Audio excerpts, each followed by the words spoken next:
नमस्कार, बहुत स्वागत है आपका इंडिया न्यूज पर। मैं हूं आपके साथ शालिनी कपूर तिवारी। जो बड़ी खबर इस वक्त की मिल रही है उसी के साथ बुलेटिन की शुरुआत कर लेते हैं।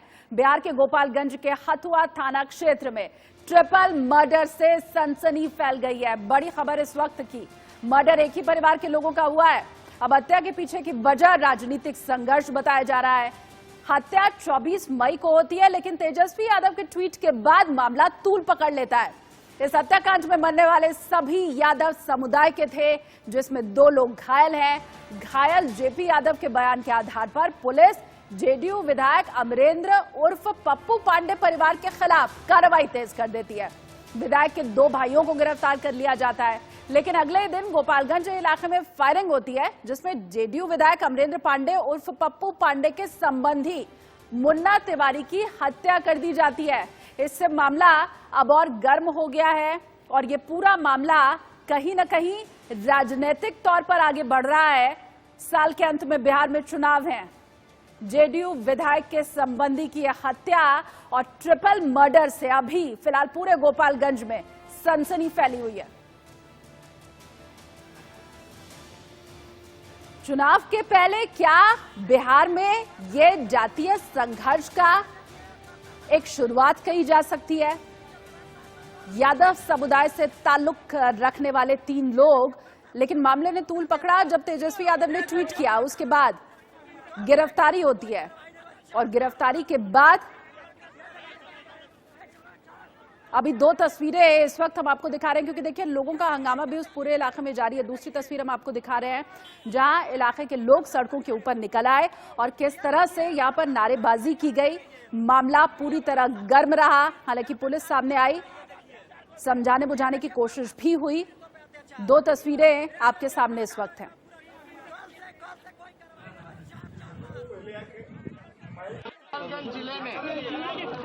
गोपालगंज जिले के हथुआ में जो ट्रिपल मर्डर हुआ, हमारे पार्टी के कार्यकर्ता भी हैं और एक ही परिवार के 3 जनों की हत्या की गई। इसमें मुकेश पांडे, प्रतीक पांडे और जो जनता दल यूनाइटेड के जो विधायक हैं अमरेंद्र पांडे, उनका साफ इन्वॉल्वमेंट है। हम लोग लगातार यही कह रहे हैं, धक्का मुक्की नहीं। हम लोग जो है सरकार से ये मांग करते हैं कि 2 दिनों के अंदर विधायक की गिरफ्तारी होनी चाहिए। ये पूरी तरीके से जो कार्रवाई चल रही है, ऐसा लग रहा है लिपापोती हो रही है। क्या आपको लगता है कि विधायक लिपापोती, जिसको गोली लगी है वो खुद कह रहा है, तो जिसको गोली लगी है वो खुद कह रहा है और उस विधायक पे तो लगभग कोई एक आईपीसी का धारा नहीं होगा जो नहीं लगा होगा। लेकिन इस मौजूदा सरकार में सारे मुकदमे जो है खत्म किए गए। हम लोगों की मांग है, अगर 2 दिन में गिरफ्तार नहीं होता है विधायक जनता दल यूनाइटेड का अमरेंद्र पांडे, तो हम लोग पटना से गोपालगंज तक आंदोलन शुरू करेंगे।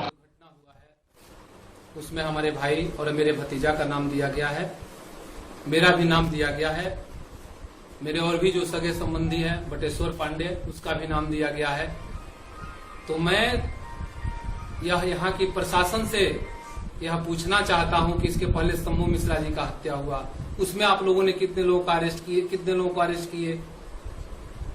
ठीक है, सतीश पांडे के ऊपर, मुकेश पांडे के ऊपर एलिगेशन लगा, आपको उचित लगा, आपने जाकर के अरेस्ट किया। अगर वो अपराधी होते तो भाग करके जाकर के लुका गए होते। लेकिन मुकेश पांडे इंग्लैंड से पढ़ा हुआ लड़का है, वो आज तक यहाँ के बारे में वो राम रहीम तक भी नहीं जानता है। केवल जनता की सेवा में 24 घंटा लगे रहता है। और जहां तक मेरी भाई की बात है, तो उन्होंने जब से जेल से छूटने का काम किया, ना आज तक कहीं तही गए, ना किसी रिश्तेदारी में गए, उनको भी फंसा दिया गया है। लेकिन मुझे यहाँ की प्रशासन और अपने सरकार पे विश्वास है कि दूध का दूध और पानी का पानी होगा। इसके पहले शंभू मिश्रा का हत्या, उसमें 6 आदमी का नेम्ड FIR है। अभी तक उसमें कितने लोगों का अरेस्टिंग हुआ?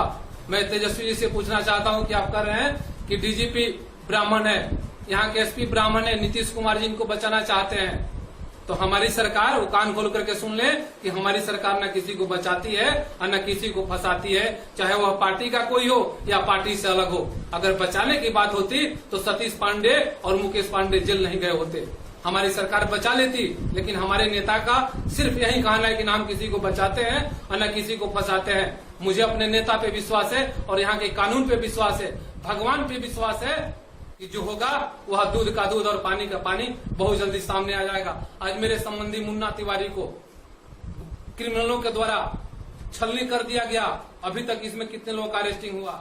तेजस्वी जी कहते हैं कि मैं पटना से पैदल मार्च करूंगा अगर विधायक का अरेस्टिंग नहीं हुआ तो मैं भी उनको चुनौती देना चाहता हूं कि अगर इन लोगों का भी अरेस्टिंग नहीं हुआ तब मैं यहां से दिल्ली और पटना एक एक कर दूंगा। वो पहली बार विधानसभा में जाने का काम किए हैं और मैं चौथी बार विधानसभा में जाने का काम किया हूं।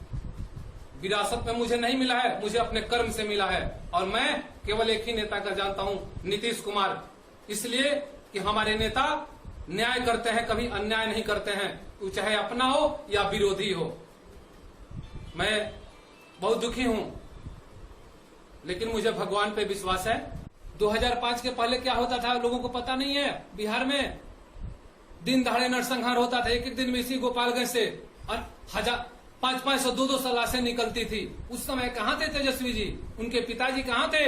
वहाँ पटना में बैठ करके कहीं शहाबुद्दीन को टाइट करते थे तो कहीं किसी और को टाइट करते थे। साधु जादव के इशारे पर पूरा बिहार चलता था। उस समय कहाँ थे? सुरेश चौधरी का हत्या कर दी गई। बहुत ऐसे लोग हैं। रोज यहाँ नरसंहार होता था। हमारे सरकार में नरसंहार नहीं होता है, हमारे सरकार में हत्याएं नहीं होती है। अगर जो करता है उसे हमारी सरकार बकसती भी नहीं है। और इसमें अगर हम दोषी पाए जाते हैं तो जेल क्या है? मुझे फांसी पे चढ़ा दो।